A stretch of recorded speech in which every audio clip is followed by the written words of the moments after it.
2009 December 9 రోజు నాడు ఇదే కాంగ్రెస్ పార్టీ తెలంగాణ ఏర్పాటుకు ఫస్ట్ సహకరించి తిరిగి యూటర్న్ తీసుకొని డిసెంబర్ 9 రోజు ప్రణబ్ ముఖర్జీకి కమిటీ వేసి 5 సంవత్సరాల కాలయాపన చేసినందువల్లనే కదా ఇవాళ 1400 మంది ఇలా బలైపోయారు. దీని కారకులు ఎవరు? కాంగ్రెస్ పార్టీ.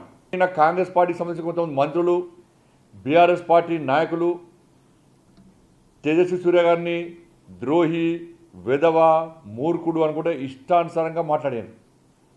ఇవాళ కాంగ్రెస్ పార్టీ నాయకులు నేను అడుగుతున్నా, మీరు ఎవరి క్యాబినెట్లో ఉన్నారు? ఇవాళ మీరు సోనియా గాంధీని బలిదేవత,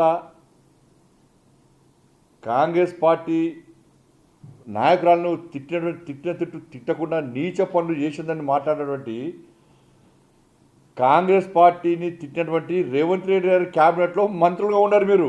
కాంగ్రెస్ పార్టీ పార్లమెంట్లో బిల్లు దేనికోసం ప్రవేశపెట్టింది?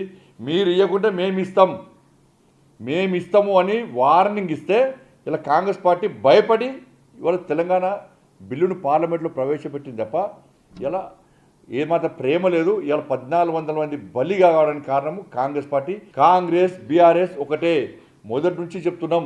అందుకే ఇద్దరు కలిసి డ్రామాలు ఆడుతూ నువ్వు కొట్టినట్టు అయ్యి నేను ఏడ్చినట్టు చేస్తా అని చెప్పి ఒక డ్రామాలో ఒక నాటకం ఆడుతూ ఇద్దరు చేసే ప్రయత్నాలను ప్రజలు నమ్మరు.